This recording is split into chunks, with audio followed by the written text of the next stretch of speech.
I'm sure you've heard a lot about STEAM. No, I'm not talking about a tea kettle. STEAM, that's science, technology, engineering, art, and math. They used to refer to it as SME or SMET. STEAM sounds a lot better than SMET, don't you think? Anyway, here in Henrico County, STEAM is a big part of everyday learning. That's because STEAM is a big part of everyday life. Did you know that STEAM-based jobs are growing faster than any other category? So it only makes sense that learning about STEAM today really prepares you for success tomorrow.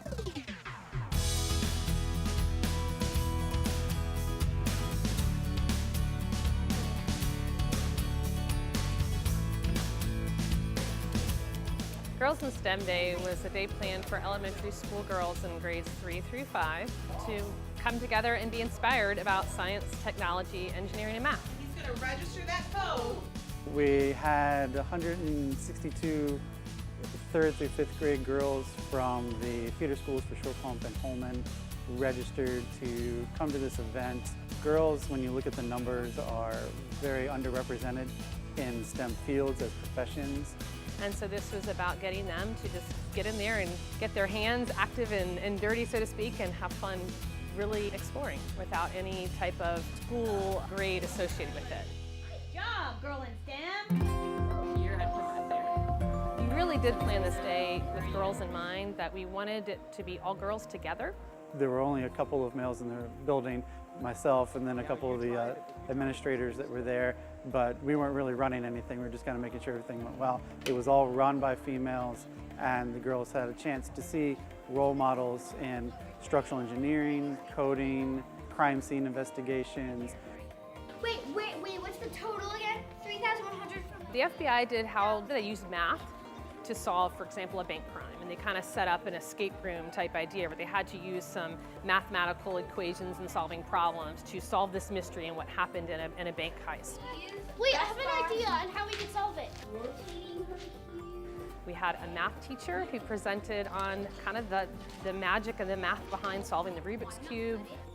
Hold it and see if you're correct. Building one nuclear fuel assembly is very expensive. And then we had some other presenters, again from Dominion Power, to look at power and energy and how that impacts our world and the types of resources that we use. We had a science teacher just from Holman Middle School, and girls got to design and use problem solving to see how parachutes work, and they had to come up with their own materials for how they would get a parachute to kind of slow its descent, speed up the descent. Set, go. Oh, that one's really good. Very well done. Part of our intent was to have middle school students there as helpers, high school students that were there leading things. We also had a group from Maggie Walker that came with their robots from the robotics team from there and did some really cool demos, and I know the kids were really into that, being able to work the robot. So I think that each group was kind of looking up to the ones above. So what that's going to do is it's going to loop it, so it's going to keep playing this over and over and over and over. All right, is it going to hold it up? What do you think? No, you don't think You're so? not confident in your design? I think there you go. It's holding it up. They seemed really excited by everything.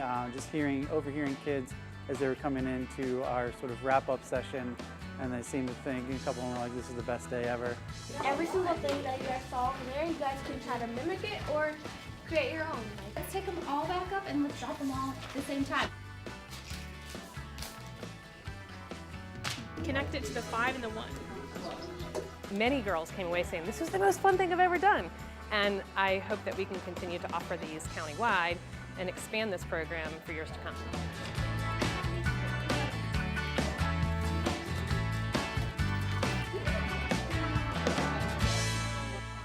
Is that cool or what? Yeah. The second year of the program was an even bigger success. Now, they used the term STEM at the event, but trust me, there was a lot of art going on. STEAM would be much more accurate. Incorporating art into the learning is really important. It helps stimulate creativity, and creative thinking is a really important life skill.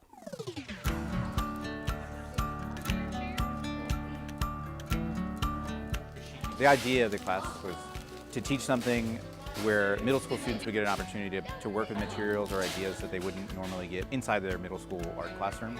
All the materials I chose were things that you could readily find at the dollar store or hardware store or something like that. So we made a giant inflatable space.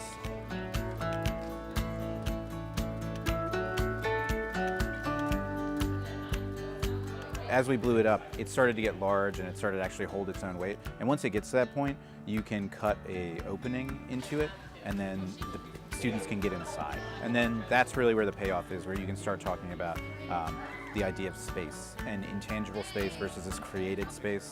And that's where it became like a sculpture, because before it was just an object.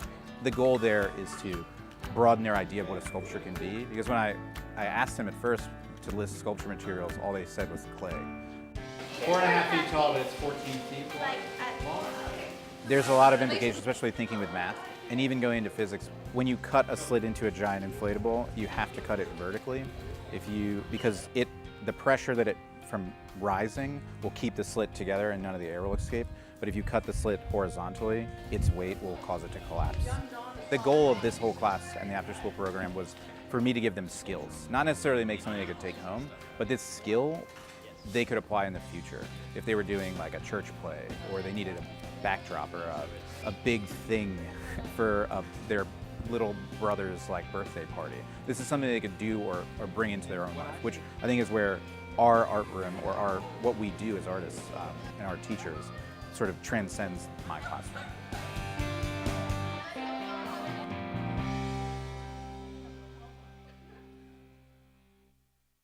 That was definitely not your typical art class. They used ordinary items and created something unexpected. Imagine what those students can now come up with on their own. That's what I like to call a STEAM experience. Now let's look at another project where a teacher took a history lesson and gave it a creative twist.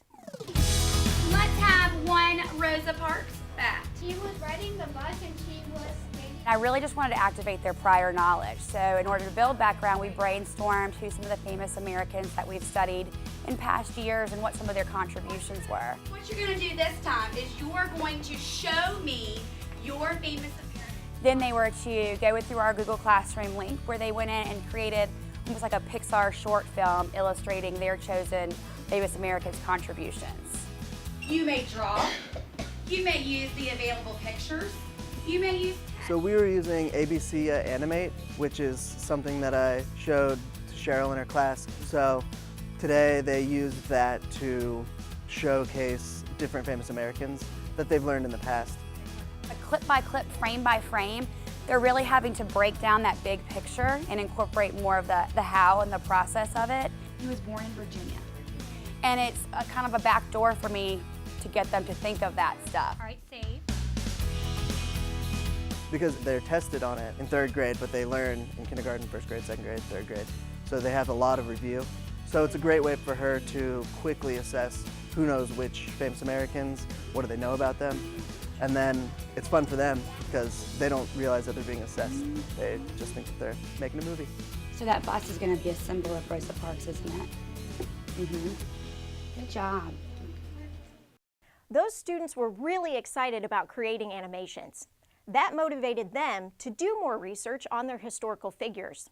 That's what we call student-owned, and that's a big part of STEAM learning. Now I'll show you another school where students saw a need and had the techno know-how to help.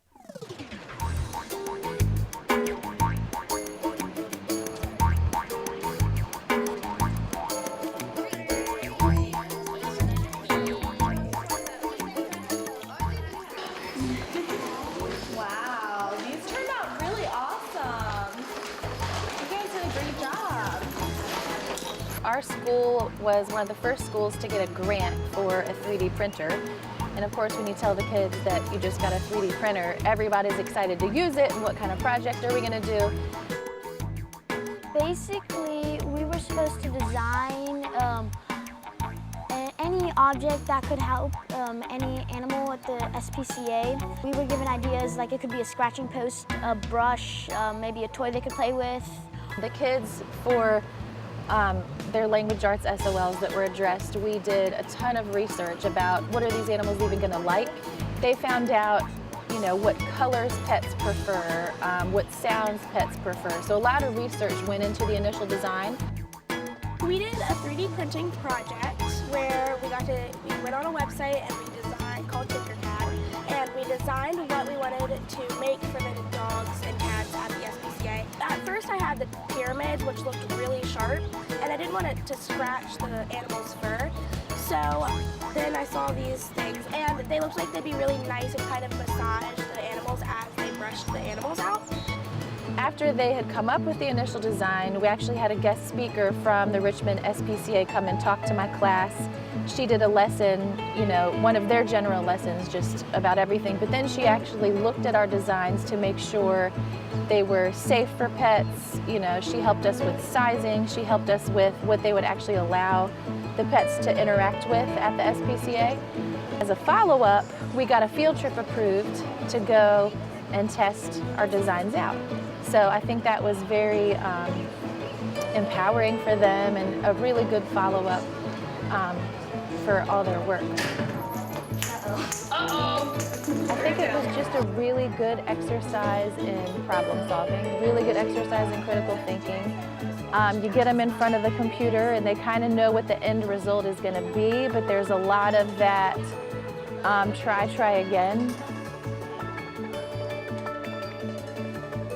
My favorite part about designing was probably see like the 3D printing come out and see how well it turned out. Mine probably has to see how it looks when it's finished. You have this like sense of like, oh, I made that. My favorite part was probably the field trip and going to like give these to the animals and using them on the animals. That was really awesome. The cat was like, ooh, this feels nice. Those students saw a need and didn't just talk about solutions, they actually did something. You know, with a little creativity and a 3D printer, the sky's the limit. Now I have one more project to show you, and the sky wasn't just the limit. It was more like the target. Just watch, it'll make sense. 3, 2, 1.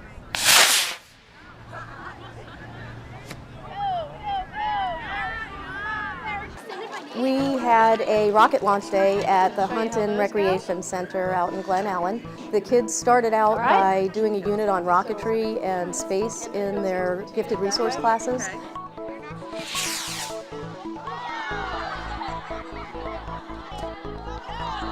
So we had 6 of our middle schools come out to Hunton Rec Center with rockets that the students had built to come together to launch them and participate in a bunch of other activities. The heavier the nose cone, those ones ended up on the ground over here. It takes much more force for them to launch.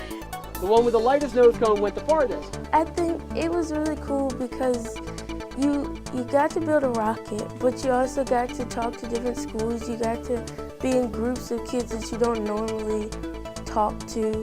We're all coming from different schools and everyone's different, but you can all learn from them. And it was cool to see what they did with their rockets differently from ours, how theirs worked better or worse than ours. It was great. They did a space history challenge where they had a bunch of different events that occurred and they had a timeline and they had to get the dates in the right order on the timeline, and they were competing against one another to do that. And then we had our friends from Astro Camp out in Clover came and also brought some activities out that had to do with how engines work and teaching the kids about combustion and engines and rocket launch.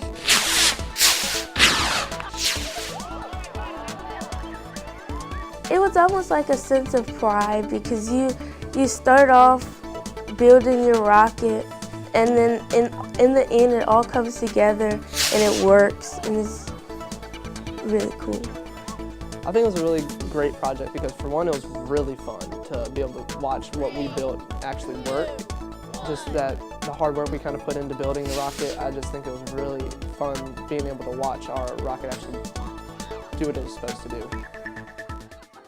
So that's it for now. I hope I've given you some understanding on what STEAM is like here in Henrico County Schools and how students are actively involved in their own learning. Many of the jobs of the future will require STEAM skills. So get life ready by being STEAM ready.